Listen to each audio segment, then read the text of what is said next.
شكرا جزيلا. يعني أعتقد أن هذه الضربة الجراحية الإسرائيلية تجاه مواقع حساسة لتصفية قيادات نوعية في الحرس الثوري الإيراني ومستشار الأمن القومي ورؤساء جامعات وعلماء في الحقل النووي وخبراء وغيرها، تعكس أن حجم تفوق الموساد الإسرائيلي واختراق الموساد أمنيا لمواقع حساسة ولشخصيات حساسة أيضا ومسؤولة ومهمة في الدولة، وتعكس أن هذا التفوق التكنولوجي والعلمي عبر استهدافها لهذه الشخصيات القيادية المهمة.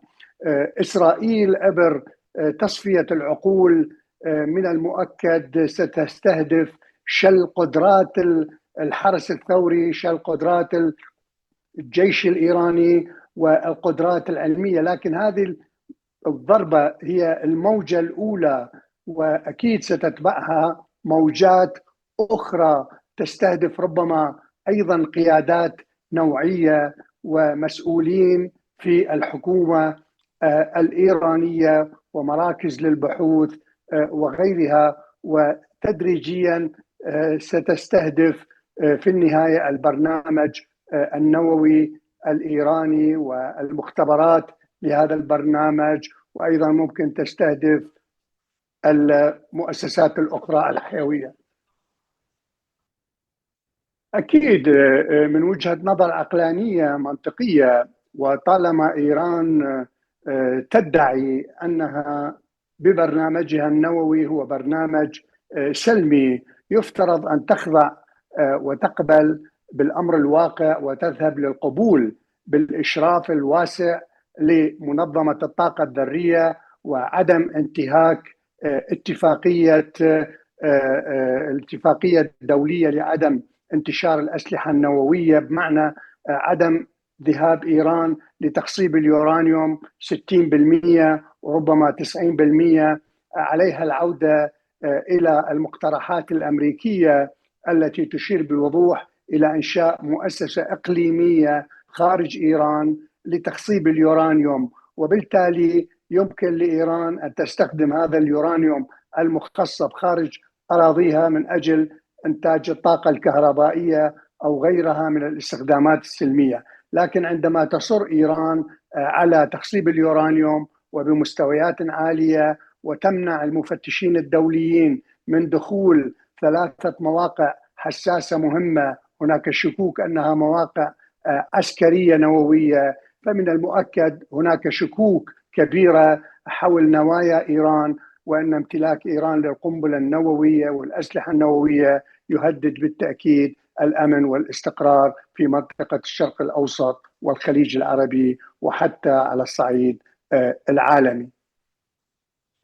مؤكد يعني الطائرات الإسرائيلية كما في الضربة السابقة اللي قامت بها، وهي ضربة أيضا جراحية ضد مواقع الصواريخ وإنتاج الصواريخ ومختبرات نووية وتدمير القدرات الدفاعية، منظومات القيادة، السيطرة، الرادارات.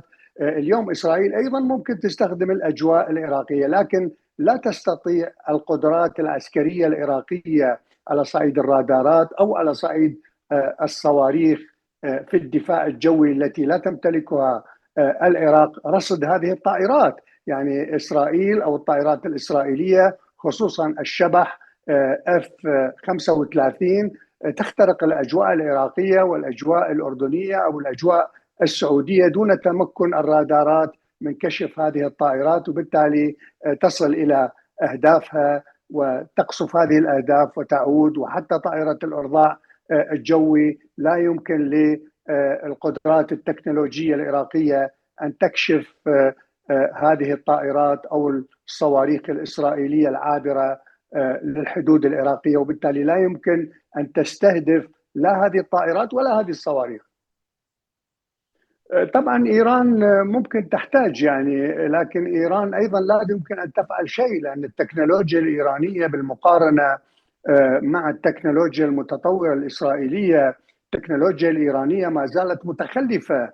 أنفقت إيران على التسلح الصاروخي والنووي والحروب الإقليمية أكثر من تريليون دولار، لكن هي استخدمت تكنولوجيات عسكرية بالنسبة للصواريخ أو الطائرات المسيرة أو غيرها متخلفة تكنولوجيا وعلميا قياسا للتكنولوجيا المتطورة في إسرائيل. إذا نحن أمام تفوق إسرائيلي تكنولوجي عسكري، خصوصا في مجال القوة الجوية والرصد والأقمار الاصطناعية اللي تمتلكها إسرائيل، وأيضا قدرات الموساد في اختراق مؤسسات أمنية خطيرة في إيران. فبالتالي هذا التفوق لن تستطيع إيران مجابهته، وبالتالي هذه الضربة بالتأكيد يعني مصير هذه التنظيمات المسلحة أكيد هو كمصير إيران. إيران تمتلك تكنولوجيا متخلفة عسكريا قياسا كما أشرت للتكنولوجيا الإسرائيلية. وأيضا بالنسبة لهذه الفصائل هي تمتلك الكاتيوشا وغيرها من الصواريخ البالستية ذات الأجيال القديمة، وبالتالي لا يمكن لهذه الفصائل أن تستهدف مواقع استراتيجية في إسرائيل على الإطلاق، ولا يمكن لها أن تستهدف أيضا حتى لو قصفت مواقع استراتيجية أمريكية. القواعد الأمريكية اللي يبلغ عددها 45 قاعدة عسكرية أمريكية في الشرق الأوسط والخليج لا يمكن لها أن تستهدف هذه القواعد. قد تقوم باستهداف السفارة الأمريكية أو بعض المصالح الأمريكية في العراق أو قاعدة عين الأسد أو حرير، لكن كل هذه العمليات بالتالي لن تكون ذات هدف استراتيجي يحقق تفوق لا لهذه الفصائل ولا لإيران. تكنولوجيا السلاح اللي تمتلكها هذه الفصائل هي تكنولوجيا سوفيتية روسية صينية متخلفة قديمة قياسا لما متطور اليوم من قدرات صاروخية وتسليحية في الولايات المتحدة الأمريكية وإسرائيل وحلفاء الولايات المتحدة الأمريكية. يعني المفاوضات اليوم بين طهران وواشنطن، واللي كان مفترض تعقد الجلسة السادسة في الأحد المقبل بعد يوم غد، أعتقد سوف تعلق، لأن إيران لن تذهب إلى هذه المفاوضات بعد هذه الضربة الجراحية القاسية اللي تعرضت إلها، واللي أيضا استهدفت كبرياء إيران وغطرست إيران. هذه من جهة.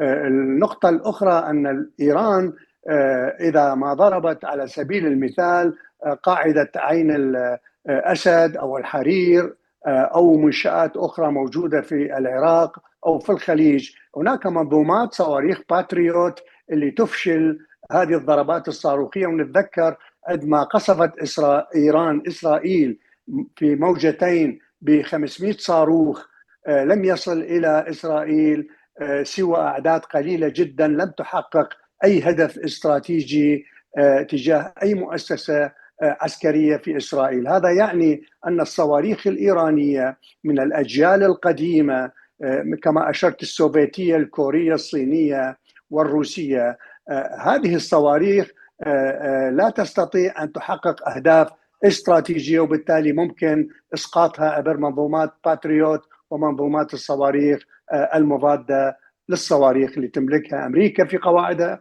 وإسرائيل أيضا.